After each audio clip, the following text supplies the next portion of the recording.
Welcome everybody. I just wanted to do a quick review of some recent trades and recent spikes to help you understand how to spot these stock spikes ahead of time so that you can do this on your own.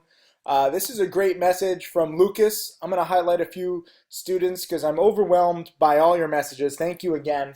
We had a record month. We just are coming off a record week. I count $1.3 million in subscriber profits.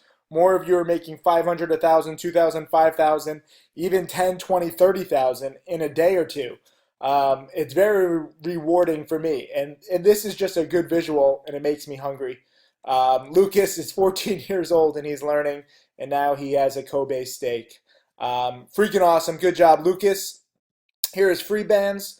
Just finished watching Timothy Sykes get his DVDs. I feel like a lion among sheep. And that's what I want these DVDs and video lessons to do, to empower you so that you have skills that other traders don't, so that you understand the patterns. You're like, wait a minute, when you see something, I've seen this before, I think I know what's going to happen. And that will give you an advantage on every single trade. Here is Rashadur Rahman, fourth day trading. And he says, I love Timothy Sykes and penny stocks. He's up 1,300 on the day, 1,400 in realized gains, $100 in realized losses, 1,300 overall on the day. It's his fourth day trading. As I told him, don't get cocky, okay? This is not normal market. You can push it when there's so many plays and so much opportunity, but just don't expect this every day, especially on your fourth day of trading. Here's Trader MN. This was actually a very good trade. I want to go over this in a little bit. He was actually buying VBLT before I bought, and I'll go over that in a second. First, I want to talk to Zach. This is Zach Attack, and he bought TBIO at 268 at 9:01 a.m. and he sold it 40 minutes later at 3:30, and he locked in 60 cents a share in profits. That's freaking awesome. Okay, I'm not good at math, but that's a 20% plus profit. And it's just a small position, but this is the kind of trade that you guys can do again and again and again. And we'll go over TBIO in a second. Carlos, second trade ever in the Tim Challenge. He banked 56 cents on TBIO, 2 for 2. Again, don't get cocky. It's a good start, but don't get cocky. Here's Rashadur. He said he made 784 yesterday. And then 450 on OHGI today. Here is Meet Patel, TBIO in at 205, exit 352, easy $400 profit. That's freaking awesome when you nearly double your money. That's just incredible. Here's Trader MN. I kept that open. Okay, so here we're going to get to some of the trades. So TBIO, I did not actually trade it. This is one of the benefits of the chat room where, sometimes I miss a trade. I'm always trying to comment, but sometimes I don't execute the trade and I just, talk about it as a potential trade. And here I said, this is at 9:21 a.m. It was right when the stock was right around here at 270, 280-ish.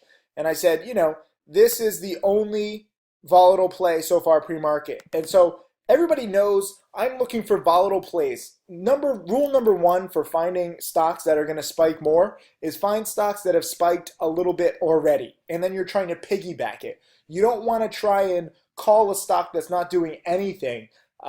It's very difficult to try and predict the exact moment a stock will spike. It's much better to find a stock that's already moving. TBIO was already up to 270 pre-market. And, it just kept going. And, 7 minutes later, it was up 30 cents a share from where I mentioned it. And then at the market open, it was in the 340. So it's up 60 cents a share. So this is all in 10 minutes. It did get a little higher. It got up to 370 by like 9:40. So you had 20 minutes from the time I mentioned it. But just to show you, this is a good way to piggyback. And the news wasn't even that great. It's just that this is the market that we're in where small stock spikes can become big stock spikes. So you just have to be aware. And all of you should be in my chat room pre-market between 9 a.m. and 9:30 a.m. Eastern so that you're prepared so you see what stocks are volatile. I didn't trade it, but it was a perfect call. By the time you even got the alert, it would have been, all screwed up. If I had bought it here at 9:21 and sent the alert, you would have got it at 9:20, 9:22. And, yeah, I guess there was a way to profit, but it's such a quick thing. You need to learn to do this on your own. And I'm proud of people like, well, I closed the other guy, Zack Attack. He bought it at 9:01 a.m. And Trader MN, I'll show you VBLT in a second. Actually, let me go to VBLT. I'll save the best trade for last. So this is my VBLT trade. I made nearly 2 grand late Friday. A lot of you guys were asking me, how did I spot this? What did I see? So VBLT, this is the 10-day chart. And you can see here that it spiked up and then came down. And this was a breakout right here, a few days ago above the former high of 710. So I'm always looking at potential breakouts. And even though it didn't break out much more, it only went to 8 and then came down back to 660 and then back to 8. It's choppy. But the main thing is that it's holding above this key level of 710. And if you look, this is what I like to do. I'm like, okay, it's a potential breakout. Let's see, what I did. So I saw it as a potential breakout.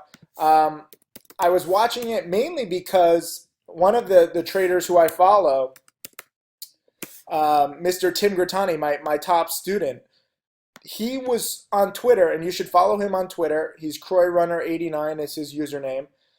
He just posted a bunch of trades. He had a little bit of a sloppy week. I think he finished a little up on the day. But this is what got me interested. So he said this in the middle of the day on Friday at 1:11 p.m. And he said, been building in long all morning into dips on VBLT on the multi-day breakout, a bit choppy, but holding on with tight risk, won't swing. And then, right here, this is like nearly an hour later, and he said, so much for VBLT, annoying when breakouts fail, taking my loss. So he mentioned it, and this is something when the single most successful trader in the world in the past 5 years, where he's gone from a few thousand to a few million, starts watching a stock, I'm going to start watching that stock too. So I was watching it, and it was a potential follow-up breakout. You had the breakout above 710. It was holding it, but what could it do? It would spike a little and then come down, spike a little and then come down. And he was building it, right around here, I guess, in the 8s, thinking that, okay, this could really squeeze on a Friday. And it just didn't. On Friday, the breakout right here was above 780, and it went, to 860. So you had $1 a share breakout if you caught the breakout. But he was trying to build a position in here in the low 8s, and it wasn't breaking out, so he got out probably, right here, and he lost 30, 40 cents, and then it came down. But this is where I got interested, because I was watching it. I like stocks, that are still up on the day, mind you. It wasn't down on the day when I bought it, but it was holding this morning high. The morning high was 774, and even though it went down to 760, it was right around in here at 775-ish. And when you know that that is a kind of a key level, and it's not just random that the morning high was 775 here, and the high here was 780. So when it's a Friday afternoon and it's holding above the morning high and just like right around the 2-day morning high, the potential for a short squeeze into the close is there. So Tim Grattani alerted it. I saw the breakout, the potential breakout. I saw that it was a Friday, and I executed. And, where was my trade? Let me get back there. Too many windows are open.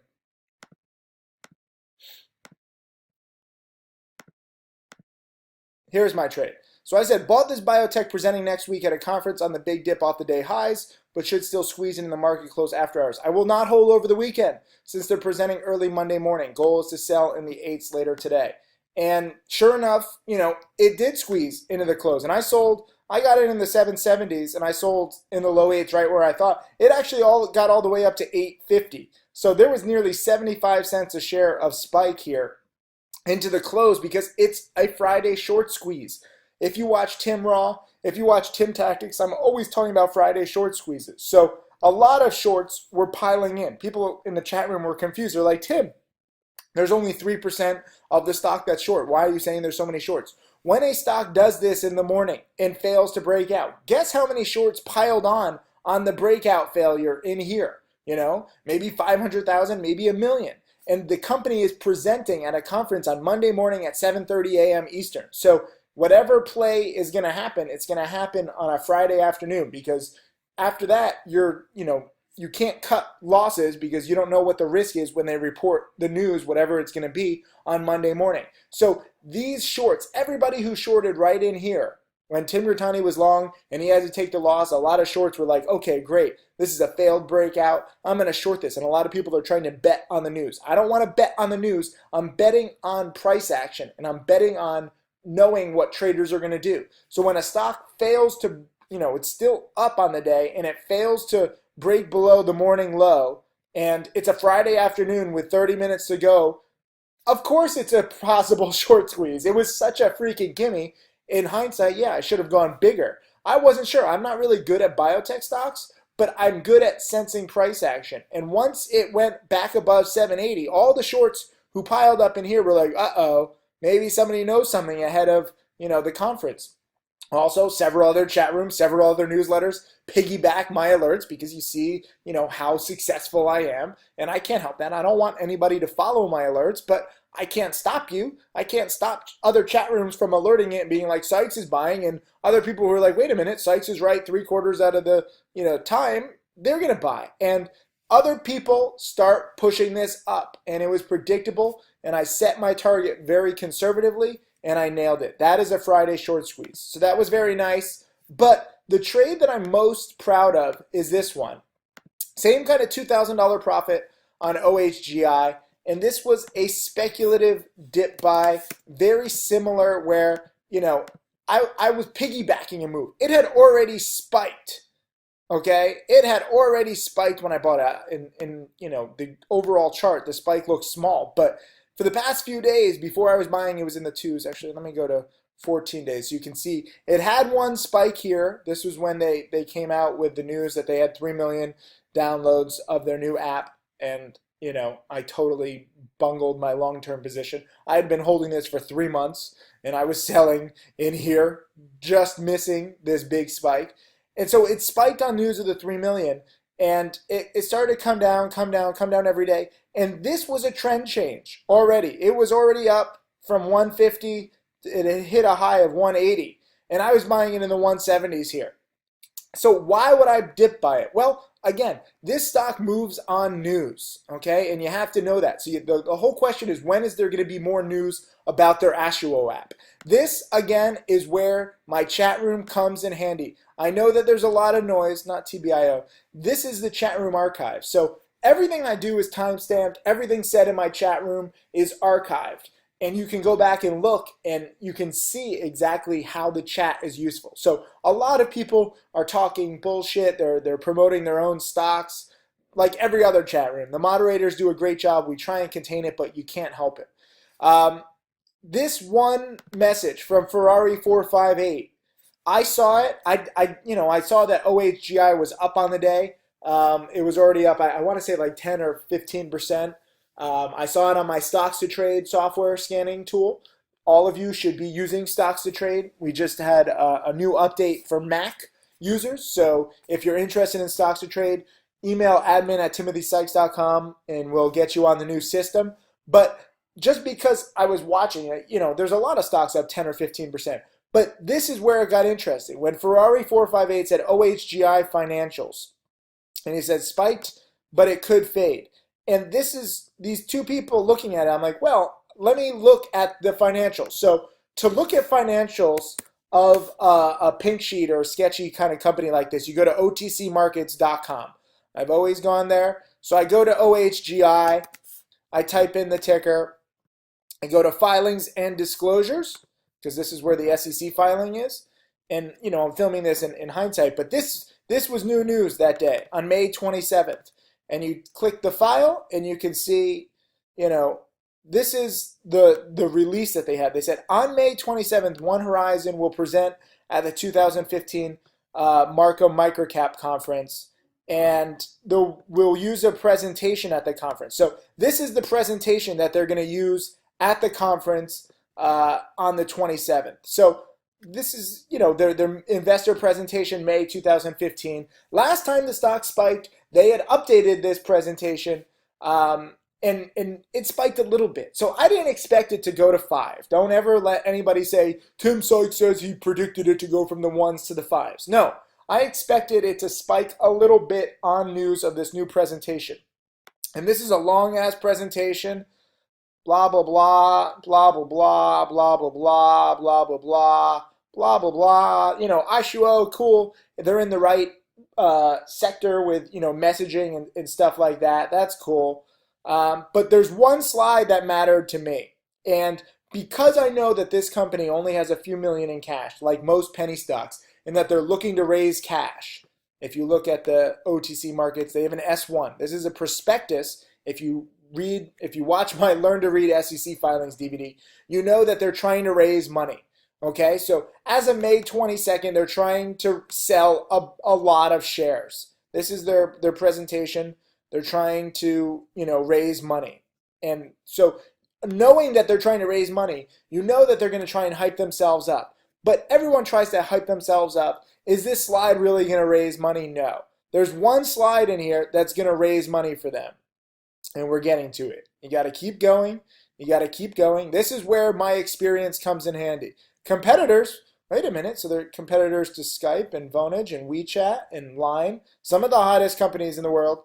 This one slide, comparison feature matrix. So they have all of this stuff. More features than all competitors. Skype, Viber, SIP, WhatsApp, iMessage.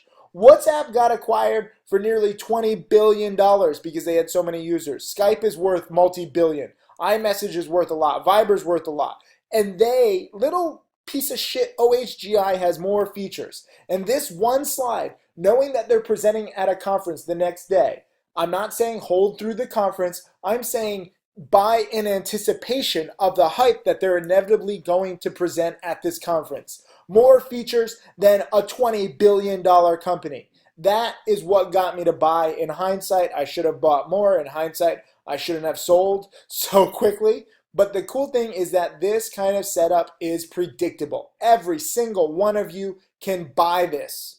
Okay?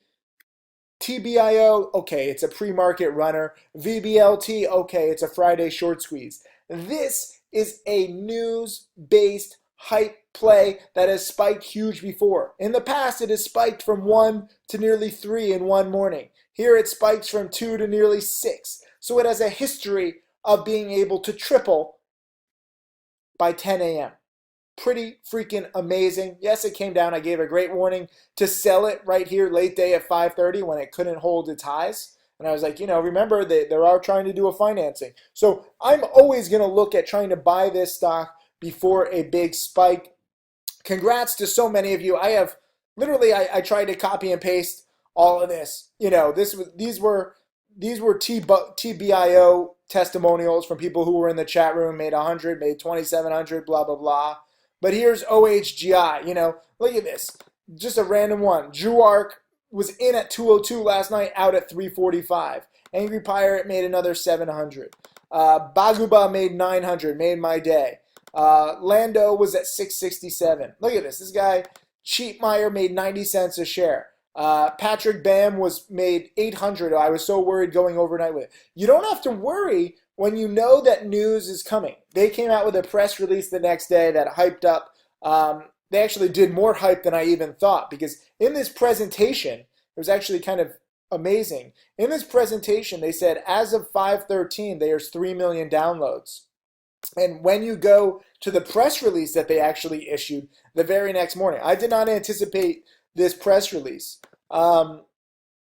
They said they're supporting mobile payments, so now they're going to get into, like, you know, revenues, which is cool. But right here, they actually updated it and they said they recently passed 3.5. So in the presentation, it says 3 and now 3.5. So they're getting hundreds of thousands of downloads every single day. Like, they probably made that presentation maybe 5 days ago or 6 days ago in anticipation of the conference that they're presenting at. And then the press release, you can update the numbers in real time. So this number 3.5 is an increase over a presentation that they introduced the very day before. Although, you know, downloads are as of 5/13. So it's like 2 weeks ago. So every 2 weeks, they're getting 500,000 new people. So that's like 1 million a month. You know, they're going to be at their goal of 15 million downloads. Their goal was to do 15 million downloads inside of 2 years. If they continue doing 1 million a month, they'll do it in a year and a third. So These are the numbers that you have to look at. I don't give a shit about all this other stuff. I care about downloads, I care about hype, and I care about how much a stock can spike. And this was predictable. Make no mistake.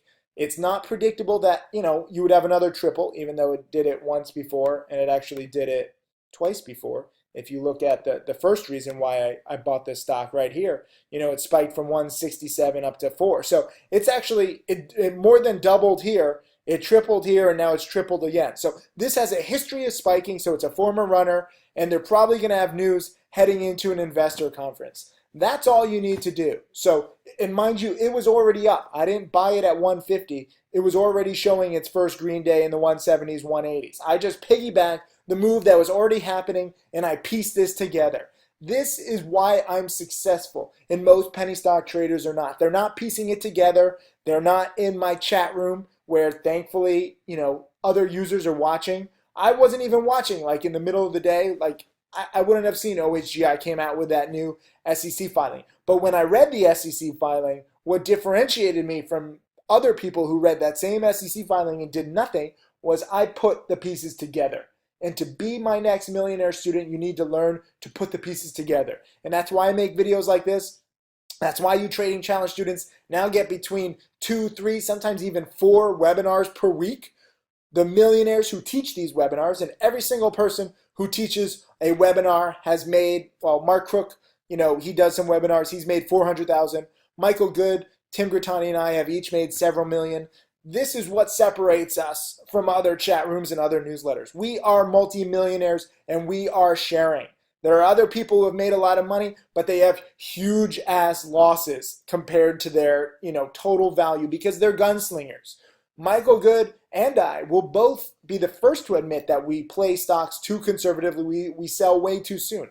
I could have made $20,000 on my OHGI position, and I sold way too early. It doesn't matter. What matters is the setup and that I can pass this knowledge down to you. So if you sell too early and make $2,000, boo-hoo. If you sell perfectly and you make 5 or 10 or 20 grand, depending on your position size, awesome. There's going to be more plays like this. There's always going to be more Friday short squeeze plays like this. And VBLT, you can see that the clear breakout was right here at 8-ish. So that's why I put my target to sell in the low 8s. I didn't expect it to really, go to 850. TBIO, this is a tough chart to buy, but it had the momentum. So these plays will always exist. You need to stay in the chat room pre-market and towards the market close. You'll see some potential plays. You'll see some random news coming out. And if you can piece this stuff together like I did, you can really bank. And it's not just about trading the most active stocks that trade 20, 30, 50 million shares a day and trying to scalp out and make 5, 10 cents a share like too many traders do. Too many of you guys think that that's where the money is. The money is in predicting big run-ups, 10, 20, 30, 40, 50% gains. So like on stocks like OHGI, I made 22% on my position. That's very good for me. But it was actually a 200% run up. So I captured roughly 1/10 of the potential profits. And that will happen to you. Do not worry if you capture 1/10 or 1/5 or a quarter or, a half of what you could have made. The key is doing good trades, practicing them over and over again, trying to make as much as you can. Even if you missed OHGI, a few of you guys are like, oh, Tim, I'm too new. I was scared. The stock had already gone from 170 to 2. Okay, so you miss a trade. Now you know for the next time, wait a minute, what is the next OHGI? Is it going to be, another time where they're presenting at a conference? The next time OHGI presents at a conference, whenever it's on the schedule, make sure and look because they're probably going to try and hype themselves up. I would not just have a long-term position in OHGI though, because you have to understand that they are trying to raise money. And when they do raise money, it'll probably be in the 2s or the 3s. So it's up a ton. The key is buying it very specifically, at very specific prices. And that's what I said in the alert. I'm buying this at a very specific price. I was dip buying it off of the day highs, just like VBLT. Tim Grittani was in VBLT too, but he was buying it near the day highs, and he lost money. I was buying it near the market close on a big, nearly $1 a share dip off of the highs, so I made money. So your entry price is very important. It's not just about being in the right stock, it's about being in the right entry price and understanding the time of day and the different catalysts. So anyways, this was just a quick video. I hope it's helped you learn that penny stocks are predictable. I will do this till my dying day because we're going to have plays like this over and over and over and over again, and I want you guys profiting. So I'll see you guys in the chat room tomorrow. You Trading Challenge students, watch those archived webinars, please. They'll help you. Everybody else should be watching DVDs and video lessons. And if you think that you want more mentorship from me and more dedication from you as a student, then apply to be my next Trading Challenge student. We don't accept everybody. It's not just about, oh, please, here, give me my money, give you some money, I'll teach me. It's not just about the money. I want dedicated students. A student that pays me a lot and does not watch any video lessons is useless, okay? So it's okay if you don't want to commit the time to watching these video lessons and DVDs and webinars, but you're not going to get as good as my top millionaire students and I by slacking, okay? So this is all about effort. Your life can be changed based on how much effort you put in. It's not just about knowing where a specific technical breakout is. Buy the breakouts. It's so simple. No, you have to understand the subtleties of the market and different times of the day, and especially on Friday afternoons. Anyways, I got to post this. See you guys. I got to go to Mark Crook's wedding. Mazel tov to Mark Crook. He's one of my top Trading Challenge students. He's up 400 grand, and that money allowed him to move to Miami and meet the love of his life. I'm honored to go to his wedding later today. See ya.